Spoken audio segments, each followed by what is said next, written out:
라더견 회장 일당에게 투자했다 손해를 본 투자자 10명이 먼저 서울 남부지검에 이들 일당을 고소했습니다. 130명 피해자를 모은 또 다른 법무법인도 다음 주 라 회장 일당을 고소할 예정입니다. 당사자 모르게 피해자 명의로 빚까지 내서 주가 조작에 이용했다는 겁니다. 라 회장은 의혹을 부인해왔습니다. 대성공제에서 5만 원부터 14만 원까지 가는데 누가 올렸냐면 연기금이 샀어요. 그럼 연기금이 시세 조정한 겁니까? 검찰이 밝혀내야 할 첫 번째 의혹, 주가 조작과 사기 범행 자체입니다. 법조계에선 투자자 명의 스마트폰 여러 대를 이용해 주식을 사고 팔았다면 당연히 시세 조종이 성립한다고 보고 있습니다. 통화나 대화 내역을 통해 거래 시점과 가격, 규모 등을 상이한 정황도 확인해야 합니다. 누가 피해자이고 누가 공범인지 여부도 검찰 수사에서 갈릴 것으로 보입니다. 핵심은 주가 조작인 걸 알았나 여부입니다. 설계하고 실행에 옮긴 사람이 딱 정해져 있거든요. 피해자분들이 주식 오래 하신 분은 없어요. 무지하신 분들입니다. 피해자들은 친분을 과시하며 투자를 권유한 임창정 씨 정도면 당연히 주가 조작 사실을 알았을 것으로 의심하고 있습니다.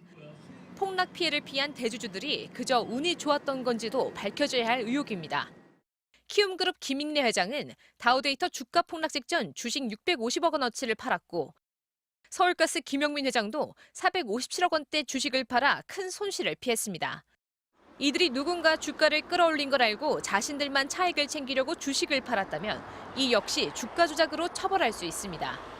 검찰 금융위 합동수사단은 일당 사무실에서 나온 휴대전화 200여 대를 분석하며 본격적인 수사에 시동을 걸고 있습니다. MBC 뉴스 이유경입니다. 국내 주식의 무더기 하한가 사태 이후 온라인상에는 수십억 원의 빚더미에 앉았다는 투자자들의 계좌 인증 사진이 떠돌고 있습니다. 하루아침에 이렇게 거액의 빚이 생긴 건 주가 조작 의심 세력이 이용한 파생 상품 때문인데요. 증권사에서 자금을 빌려서 투자하는 상품인데 주가가 오르면 돈을 많이 벌지만 급락하면 지금처럼 걷잡을 수 없는 피해가 생기는 고위험 상품인데도 정부가 이용 문턱을 낮추면서 피해가 커졌다는 지적이 나옵니다. 김하영 기자가 취재했습니다. 한 증권 계좌에 찍힌 마이너스 72억 원. 또 다른 투자자는 증권사에 납입해야 할 액수가 33억 원에서 하루 만에 43억 원으로 불었습니다. 주가 폭락 사태로 수십억 원을 손해봤다는 인증 사진들입니다. 내일 아침 8시까지 안 내면 이제 당신 주식이 다 없어지고 당신 빚이 이렇게 생긴다. 막 이 이야기를 막 하는데 저 돌아버리겠는 거예요. 현재까지 알려진 피해자만 1,000명 규모. 이들은 차액 결제 거래, CFD라는 장외 파생 상품 때문에 거액을 잃게 됐습니다.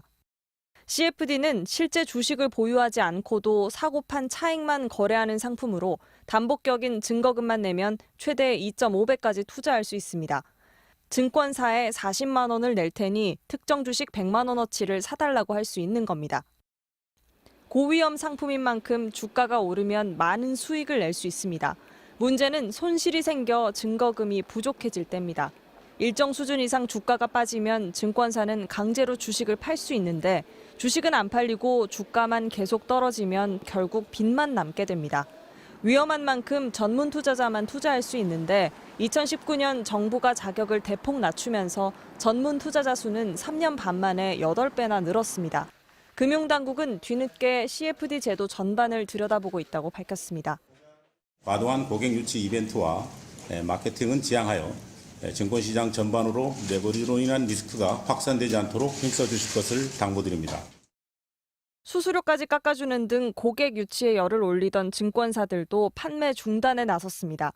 삼성증권과 한국투자증권은 서비스를 중단하기로 했고 신한투자증권, DB투자증권도 이번에 문제가 된 8개 종목의 CFD 거래를 차단했습니다. MBC 뉴스 김하영입니다. 이중명 전 아난티그룹 회장의 소개로 투자금 9억 원을 맡겼다는 A씨. 증권사를 오늘 직접 찾아가 계좌를 열어보고는 할 말을 잃었습니다. 원금은 사라지고 이틀 전 4억 8천만 원이었던 빚이 지금은 6억 5천만 원이 됐습니다. 하루 이자만 27만 원입니다. 저희 쪽에 실용비용자 등록이 되는 거고요. 한전증권과 금융위가 다 그렇게 돼 있거든요. 투자금 9억 원을 맡긴 건 이 전 회장이 추천해 의심하지 않았다고 했습니다. 이중명이라는 그래도 그런 중견기업의 회장이 이런 사기를 치겠나 그런 생각이 있었기 때문에 그냥 있었던 거예요.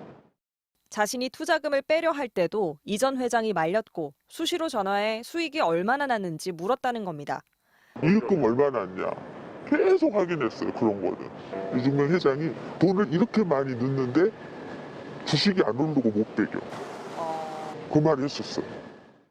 김익래 다오키움그룹 회장이 폭락의 원인 또는 과정에 연루됐다는 의혹이 제기된 가운데 금융당국은 엄정한 조사를 예고했습니다. 이복현 금감원장은 지위 고하, 재산 유무, 사회적 위치 등을 전혀 고려하지 않고 조사하겠다고 말했습니다.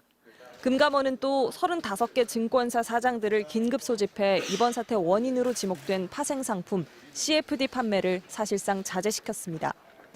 CFD 등 레버리지 거래는 과도한 투기적 거래 수단으로 활용되어 투자자 손실이 확대될 위험이 있어 보다 신중하게 접근할 필요가 있겠습니다. 투자자들도 법적 대응 준비에 나섰습니다. 담당 법무법인은 약 100명이 피해를 주장하며 연락했고 10명 중 8명꼴로 휴대폰에 맡겼다 빚이 생긴 걸로 안다고 밝혔습니다. 이들 대다수는 10억 이상 손실을 본 걸로 전해졌습니다. MBC 뉴스 김아영입니다.